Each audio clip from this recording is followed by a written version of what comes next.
Salut. Donc, j'avais déjà commencé la vidéo, mais depuis quelques jours, j'ai beaucoup de difficultés à faire ma vidéo. Il y a toujours plein de bruit. Voilà, donc il y a encore du bruit. Et en fait, aujourd'hui, je voulais vous parler de l'amour.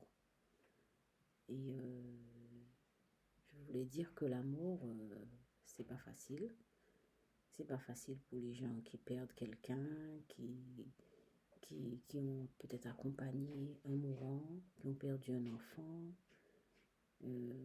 quelqu'un qui est mourant, ou quelqu'un qui est condamné, enfin quand je dis condamné, quelqu'un qui a un cancer, ou en tout cas quelqu'un qui va faire face à la mort. L'amour n'est pas facile, l'amour c'est quelque chose qu'on ne comprend pas. Euh, on ne peut pas comprendre qu'on puisse vivre et puis fournir autant d'efforts pour vivre, pour être volontaire, etc. Et pour tout d'un coup perdre la vie, hein, perdre les gens qu'on aime, voilà, perdre des collègues, perdre la famille, des gens qui sont importants à nos yeux. Tout d'un coup, on perd les repères. On perd les repères et on ne sait plus quoi faire, on ne sait plus quoi penser. On fait des dépressions. Enfin bref, je parlais de dépression aussi un jour. Mais l'amour, c'est vraiment quelque chose de terrible. Et c'est vrai que, en fait, on n'est pas préparé à l'amour. Pourtant, c'est l'amour, c'est quelque chose d'évident. Ça fait partie de la vie. Ça fait tellement partie de la vie. Je crois que c'est une évidence. Et pourtant, on n'aime pas l'amour. On la refuse. On n'en parle pas. C'est tabou. Hein. Et alors que bon, l'amour, c'est quelque chose qui fait partie de nos vies tous les jours. Tous les jours, il y a la mort. Tous les jours, on entend parler des personnes qui sont décédées. En plus, le Covid, là, maintenant, il y a plein de gens qui sont morts. Il y a plein de gens qui meurent tous les jours. Ça fait déjà plus d'un an. Euh, je me demande comment ils font pour enterrer toutes ces personnes. Enfin, bref. Euh, oui, la mort, c'est quand même terrible. Et cette société ne nous prépare pas à la mort. On ne se prépare pas à mourir. On ne se prépare pas à mourir. Euh, pour la société, la mort est en contradiction avec la vie. Alors que l'amour, c'est pas en contradiction avec la vie. Mais oui, la vie est tout aussi étrange. Hein. La vie est tout aussi étrange. Hein.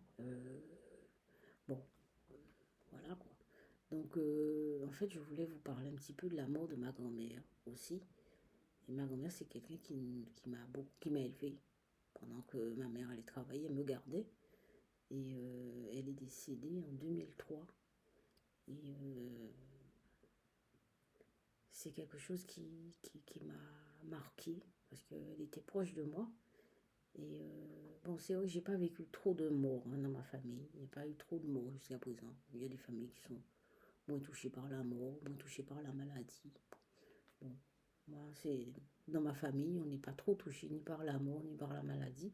Par contre, on est très touché par les problèmes affectifs, émotionnels, les nœuds et tout ça, là, tout ce qui est mental. On est très très touché par ça, les émotions, tout. C'est chaque famille qui a ses trucs. Et donc, voilà, hein, donc ma grand-mère, euh, c'est quelqu'un que j'aimais beaucoup, que j'aime toujours, hein, dans mes souvenirs, elle sera toujours dans mon cœur. Hein. Et en fait, je me souviens le jour, la dernière fois que je l'ai vue, elle était allongée, donc elle était alitée, hein, vers la fin de sa vie, elle était chez ma mère. Et je suis allée la voir dans sa chambre. Et à un moment donné, euh, j'entre dans la chambre et, et je lui dis alors, mon bébé, elle s'appelait mon bébé. Alors mon bébé, comment vas-tu? Elle parlait plus, hein. Et c'est dommage, elle bougeait plus non plus. Enfin, elle marchait plus, elle était alitée. Et elle disait, oui, oui, le bateau. Elle disait ça en créole, elle disait ça. Oui, bateau là rentré, hein, qui est là, bateau là qui est là, bateau là qui est là. Le bateau est arrivé au port.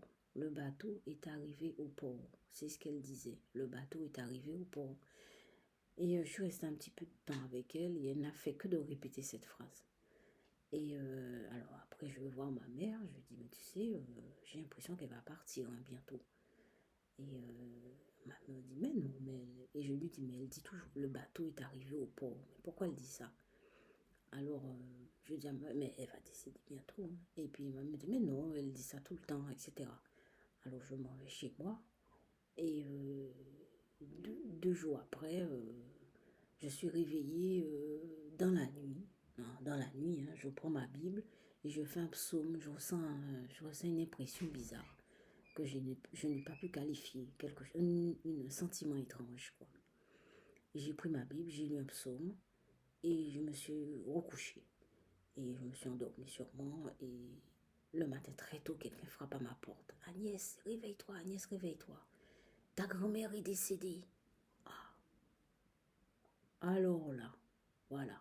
Donc, voilà. Hein, donc, c'est-à-dire que j'ai ressenti, voilà, j'ai ressenti qu'elle allait partir. Et voilà. Et bon, depuis, c'est vrai que j'ai fait beaucoup de choses. Étant donné que j'ai vraiment beaucoup vécu mon lien avec elle, hein. J'ai vraiment beaucoup vécu mon lien avec elle. Et donc, parler d'elle, pour moi, c'est pas difficile, ni très lourd, hein. Tout simplement, je me suis demandé qu'est-ce que je vais pouvoir vous raconter par rapport à la mort. Et voilà, c'est cette histoire-là qui m'est venue à l'esprit. On va passer à la peinture.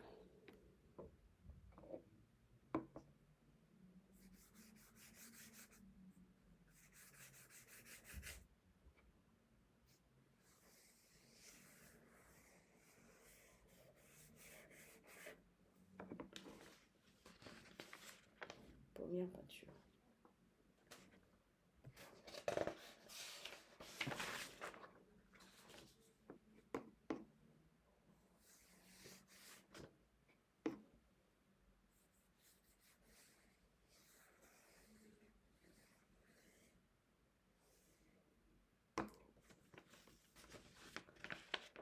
Deuxième peinture.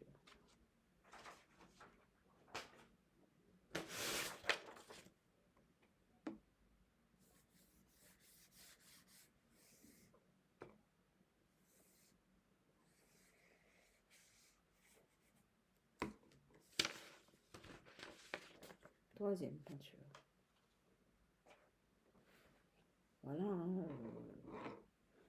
l'amour, perdre un être cher. Et c'est vrai que c'est pas facile, mais à aucun moment on ne doit vouloir retenir la personne. D'abord, il faut vraiment vivre son lien avec la personne. Mais parfois, ça se passe mal, évidemment. Tout n'est pas forcément bien. Voilà, donc je vous laisse mon mail.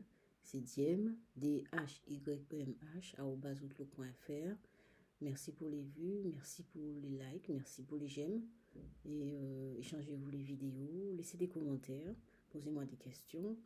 Je vous laisse passer une bonne soirée et à demain. Bye.